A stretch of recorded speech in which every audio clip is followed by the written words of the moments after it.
Hello everyone, this is Ryan Bernard, Game Director on Tom Clancy's The Division. And today we're very excited to give you this exclusive walkthrough where we're going to follow a team of 3 players as they move through the Dark Zone. So here we have our group of 3 agents, Ryan, Megan, and Bronson, and we're going to be following them as they enter this very dangerous area in search of some awesome loot. Ryan is set up as the healer for the group, so he's got support skills loaded with Pulse and Healing Grenade. Megan is DPS, so she's got the Seeker Mine and Sticky Bomb loaded up. And Bronson's going to be taking the brunt of the punishment, so he's got Pulse as well and the turret, so he can keep the attention of the enemies during firefights. After the virus broke out, the Dark Zone was originally set up as a quarantine zone in the middle of Manhattan to contain the sick, but things rapidly went out of control, and there was a massive blackout and the military had to evacuate. They had to leave their most powerful gear and weapons inside the Dark Zone, so this loot is extremely valuable to you as a player. But this also means that it's the most dangerous place in the game. This loot attracts a lot of attention, including other real players. The Dark Zone is a multiplayer gameplay space in our world, which you can seamlessly enter without any loading screens. Outside of the Dark Zone, you can play in teams of up to 4, but once inside, you can decide to collaborate with other agents or betray them, kill them, and take their loot. As we climb the wall to enter, you can see the UI starts to cut out, because once inside the Dark Zone, we lose our connection to the outside world. And this area is highly contaminated, so we can see the players put on their masks to protect themselves from the virus, and then they're set to go.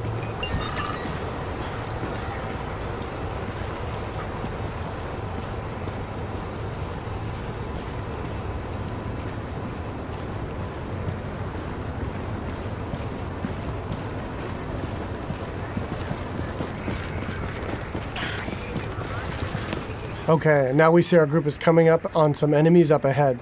As we get closer, we can see that these are actually part of the Rikers faction.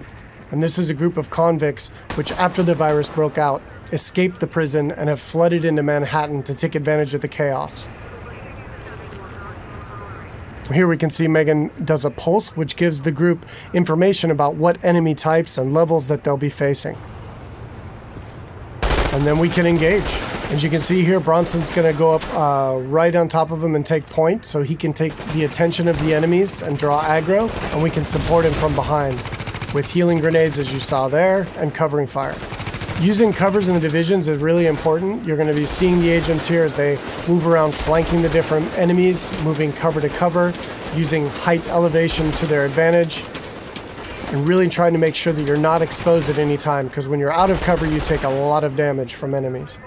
And it looks like we've only got a couple Rikers left here, and Bronson is really taking his role to heart and pushing right up into their face.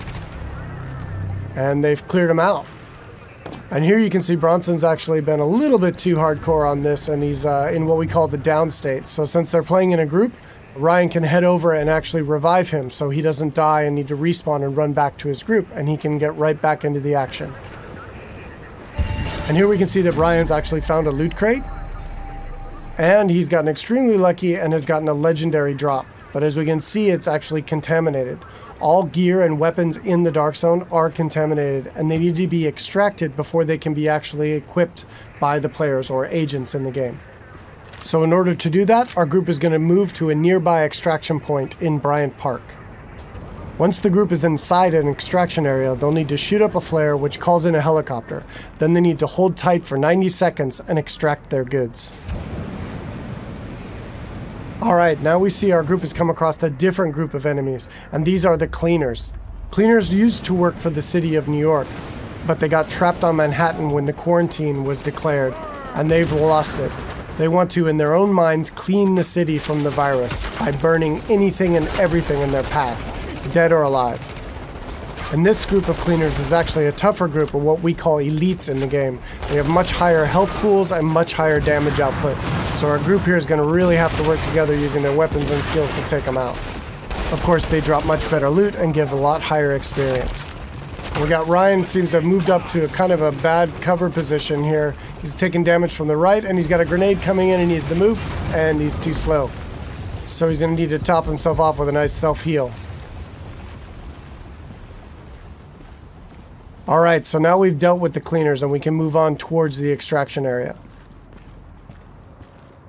But it looks like our group is not alone, and another group of players is in the same extraction area. In the dark zone, it's very important to find out player intention relatively quickly, whether or not they're a friend or foe. But it looks like these two are not interested in engaging, so our group's going to continue on and try to get that legendary weapon out. Extraction detected. Proceed with caution. Another team of agents has actually started an extraction, and our group is going to move to investigate.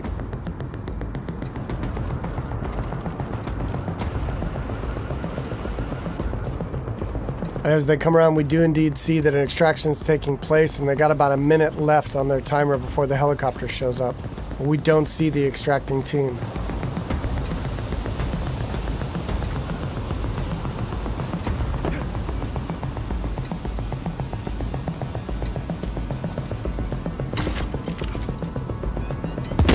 Oh, and here we see that the extracting team actually got the jump on our group, and Bronson's been quickly down.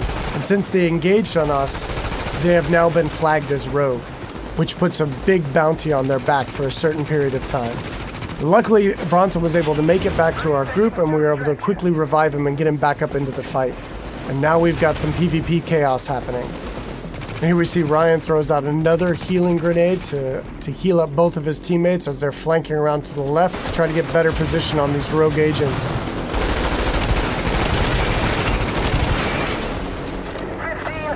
Alright, we see Megan's going to throw out another pulse, which really gives us good positioning on their locations. And here we can see another downside to going rogue in the dark zone. They have attracted another group of players, which is helping us take down this rogue group. And there we go. And of course, when you die in the dark zone, you drop any contaminated gear that you're currently carrying.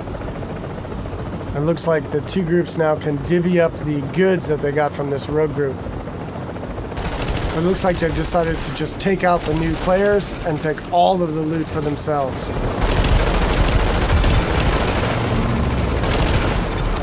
You are attacking friendly forces. Rogue protocol initiated.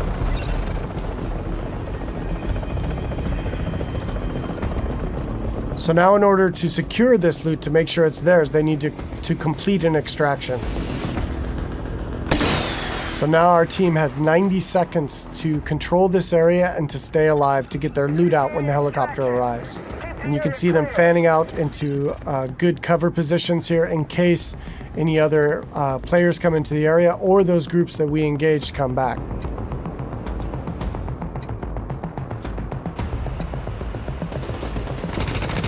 Which it looks like indeed they do. But now we're set up in really good positions here to be able to take them out. Bronson and Megan are laying down damage from the front line, and Ryan is supporting from behind. And again, it's really important in the game to make sure that you're always in cover whenever possible, and that you're not being flanked by any enemies. Here we see Ryan tossing a healing grenade as he runs past Bronson there. And they're going to focus on these two players here. 30 seconds to extraction. Straight in front of them. Now they got 30 seconds left to stay alive and control the area.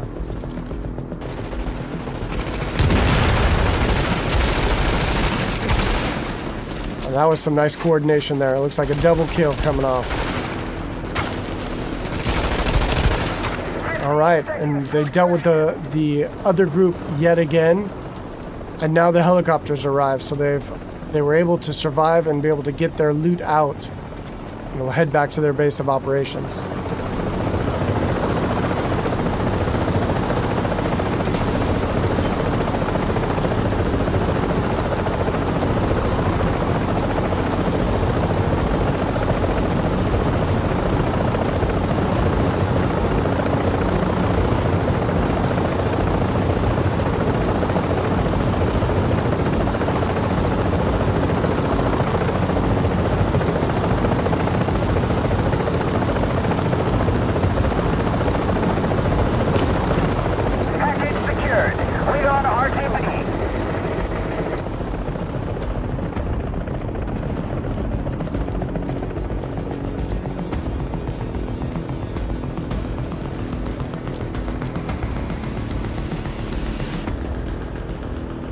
Now we can see the group is still flagged as rogue, and they're a very juicy target for other agents in the area.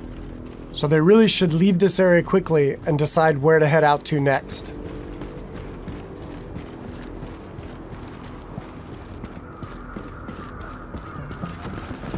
Alright, so that's it for today. I hope you enjoyed a little glimpse into the gameplay inside the dark zone of Tom Clancy's The Division.